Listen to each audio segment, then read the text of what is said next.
Ose.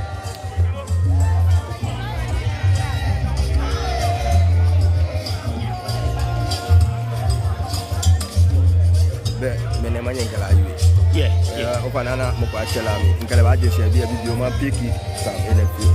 Yo ablade abi ni mbo watu blema TV no. Ko okwe wo media launch ni wo boy fe mo neji omo festival ye Virginia. If you me akashi ko ba je bi ene wa na akashi fo na akpa ke okwa bi ene ni kanya yi wona wa live here Facebook ni wa live here YouTube le ke o ba je bi ye Virginia if you me akashi no fa no e fine inke wo che ekomi ba na sanegba onupa manye bravo ogbe ko omincho fine igbe ji ni komi odite ngesa kubo to yo inche ko okwe nekenu tumori nyeba tune mini wonye wale nyeka tu nekenu tumone ake omowo ji nuko ni mepi jelenfe ye ni se ni ake game asani wo you homowo na no ba ye asano press release koni mami bi fe afrika ke hanike gbe ye se ni ba ye omowo e ka me chabe ben ke wo mene ne ke wo press release ni wo fe yo mini ke nye swe alo nye swe ni nye kwa gbe mambia yin alo ni bi nye kwa fita nye mambia ake game fe ye chi anye benka o fe mo to mo fe na to tombo ke ni fe fo lo chofo koni wo bu awe na ake game koni wo ga ke dangbe no wo machine koni wo gbe na ke hawo wo yi ye na koni wo tu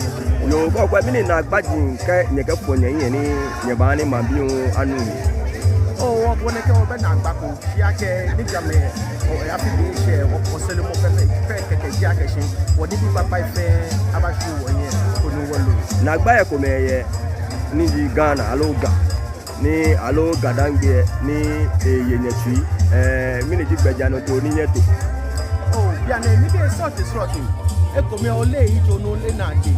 si ake si wo ke tu ko ke e ko me fe mo ba wo ko fe mo wale ake si ne tu ma si tin ake game ni wo ba ye bo awo wo sani fe ni gba yen na de solia wo fe o ke e ko me fe mo a de mo yo wonyemi obadaboshi abadabi ni nkwawo nyeba na akashi media launch agency no ne shi woke ni bibi baba nyegbe no shikomeko ingbeji ni kwansa ke obakwe wo ye bi ene obabi akashi mini inka ruby eba je ko ewie ni wo your life ne efi akashi ame media launch omowo amekamba awo pepele ewie ni mo bia mo aye ko ke o ko wo Facebook YouTube ake omowo festival ame media launch ngene na to ne mi no yo ke mo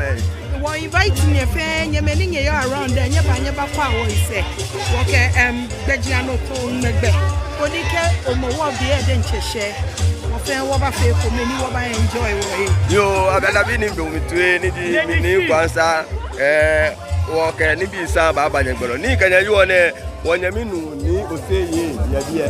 ni lawo fi o ke mo no go ne jense ina gbe te ba fi oh nu mo ba fe butu je shige ne ne bi wo fe o bro se ne fi o wo fe this what people launching down more launch what people down then every year wo fi o mo every year wo fi o mo wo fi o le large she dey say okay sani wo launch on ai wo bla big bla na me fi a ya ge last year ne ke wo na wo fi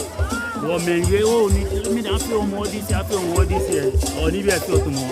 on ai she this year le ba fi a mo to wo nyeme wo ngwe na ye to agashi yes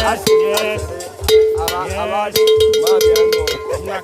no abla ni mbo watu nye ba hin bia nye ka chi anye nkenye ba na sane gba mo fe mo ba nye ke comment ke ni bi fa blema TV no bo watu ke o she bia pe share mo ni mo ko ni a share ni mo ko aburo ni ba lo wo ga ni bi ni ba lo fe ba ba nye gbe no ko me ko engbaji ni kwansa nkenye mi o se ye si abi fe mi ba nye manye mi na mo fian o nganye fe this year mo we ba fe butubi ba da fe bonu wo fi ole da yo 20 years ne 20 years na wo bon mo wo fe a hu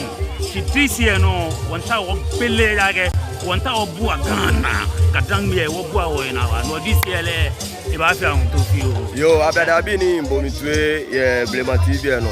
obanye oke o se yemo amaje o kuma ke o ye sanu kuma ke mene media launch ni no wo ke pen ko ba banye gbe no ni nyebutue no fa no ba ya no e bi o ko abanye gbe no skume ko engbe ji ni kwansa